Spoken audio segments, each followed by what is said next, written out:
Picture an entrepreneur in Tokyo. It's 2 in the morning on a Sunday, and with a few taps on her phone, she routes funds into tokenized shares of Apple and Tesla. The blockchain infrastructure to execute that exact trade flawlessly has been up and running for years.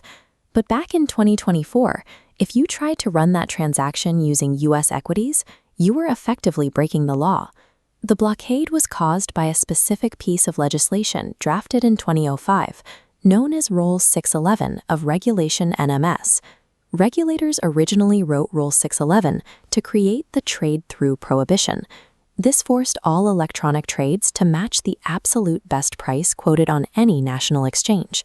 It was designed to stop brokers from giving retail investors a worse price than what was available at another venue.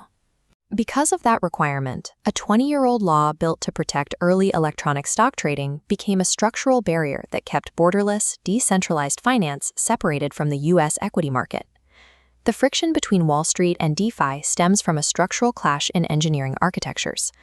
Legacy markets rely on centralized order books. To comply with Rule 611, these hubs must constantly scan a synchronized national feed, comparing every venue to guarantee the absolute best penny price. Decentralized exchanges use automated market makers, or AMMs. These rely on isolated local liquidity pools, using mathematical formulas to match buyers and sellers and execute trades instantly without looking outside their own ecosystem. This creates a physical limitation.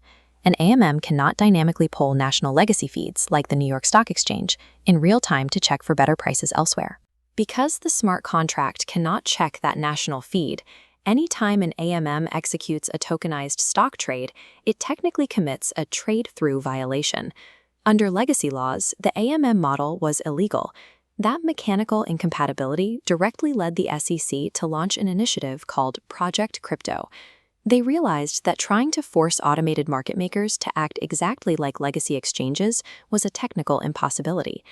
Rather than trying to bend the technology backward or ban decentralized exchanges entirely, the agency proposed a different path.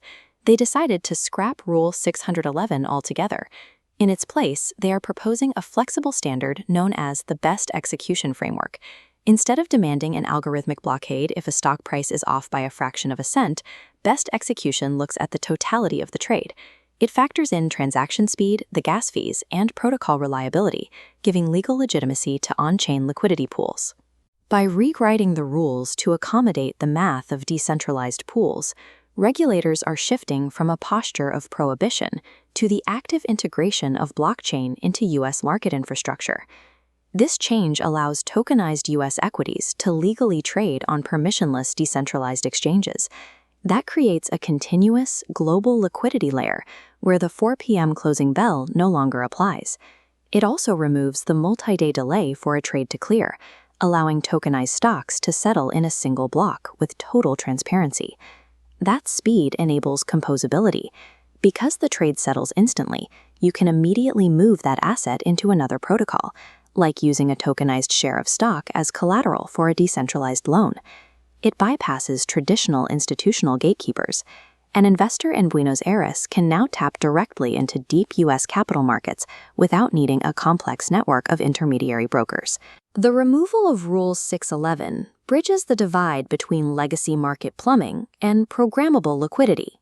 It marks the moment where the SEC acknowledged that the future of U.S. equities is moving natively on-chain.